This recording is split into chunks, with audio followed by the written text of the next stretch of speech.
Hey guys, my name is Robin Dalzell and I'm the sports dietitian for the University of Central Oklahoma. Thank you for checking out my video blog today. We're going to talk about caffeine and its ergogenic effects on sports performance and beta oxidation, which is fat burning. And I've been getting a lot of questions on my website about this, so I thought I would interview a guru in the area. His name is Dr. Mike Jezerak.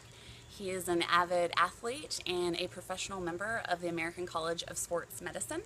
So here's his interview just to shed a little more insight onto the topic and give some pretty good information for you.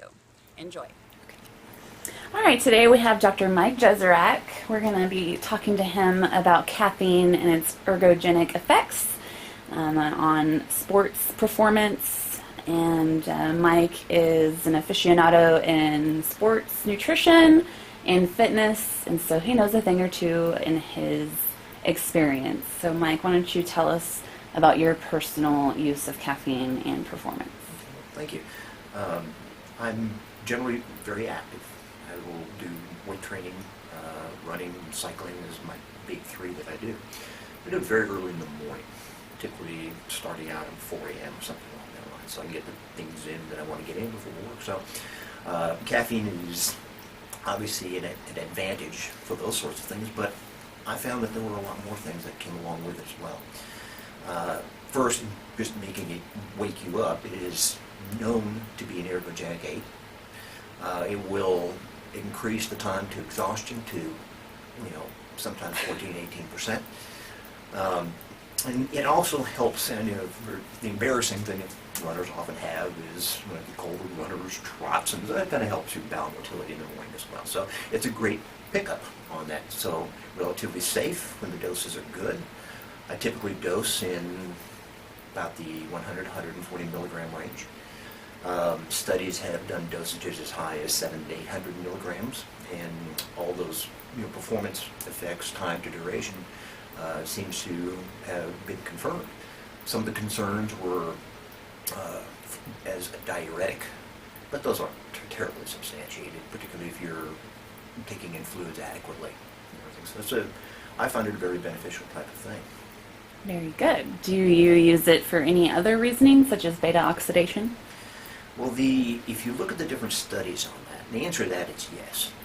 If you look at the different studies on that, many of them will say, well, it really does not show an increase in fat oxidation, but for those athletes in which it was tested in that way, that oxidation it occurred after carbohydrate loading. So the athletes would get up, get a full load of carbohydrates in preparation for their activity. And so naturally the body's going to go into more glycolysis in those sorts of things rather than under beta oxidation. However, post-absorptive, you've had your dinner at night, you've gone through a long sleep, you wake up on an empty stomach, your blood triglycerides are a little higher already, and with the caffeine then aids in that effect. We see the fatty acids and glycerol levels in the blood climb very, very effectively. And so you can't do this too long because, as you know, beta oxidation is a very slow energy process. And so ultimately down the way, if you're going to use it as that, and I do to kind of keep weight off, if you're going to use it as that type of an aid, it's going to have to be a lower intensity type of thing or non-competitive type of sport. But if you're doing it in competition, you're not doing any fat loss in that. But I would go out on a run, and I've been able to accomplish just by making my fat burning capabilities efficient enough. I've been able to go up to half a marathon on a gentle run, completely post-absorptive. And blood sugar does not drop. It happens to maintain, actually, a decent blood sugar both before and after starting it. So yeah, I use it for that effect, and I find it useful. Well, great. So have you done any further research on like the biochemistry and exactly kind of a generalized idea of how it's aiding?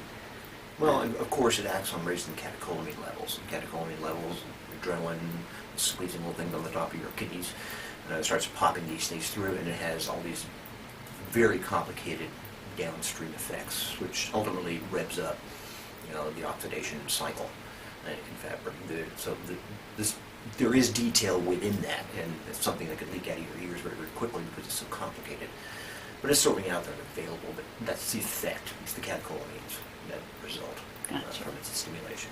Gotcha. So, in your experience, you would exercise without caffeine, and now that you're doing it with caffeine, do you personally notice significant differences? Well, yeah, certainly if you're walking out, stumbling out in the morning rather than walking out bright-eyed and bushy-tailed, it's going to be a very difference there. Uh, but if ever I get into now more of a training scenario, I've used it for long enough now. I really couldn't tell you too much of a control at this point. But going out and doing a 5K, where you're trying to do a test run at your max capabilities or things like that.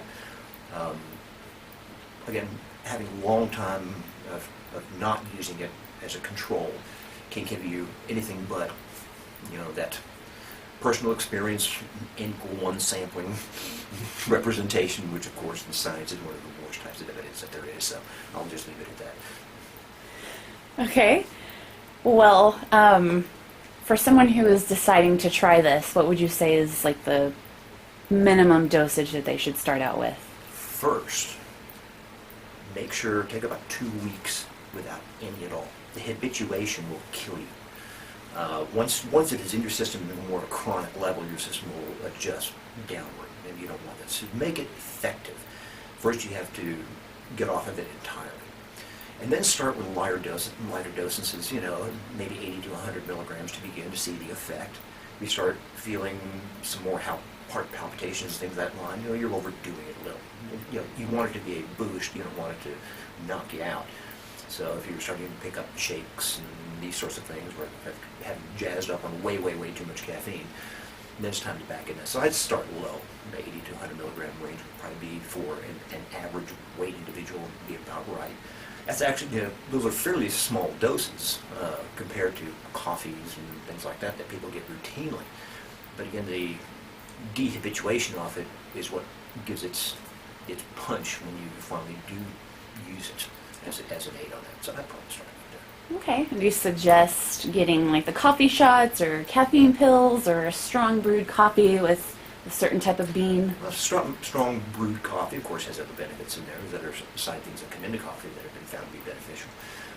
You can buy green coffee bean extract, which contains ECGs and some other phytonutrients in it to go along with that. But truly, the inexpensive one, it's very, very cheap.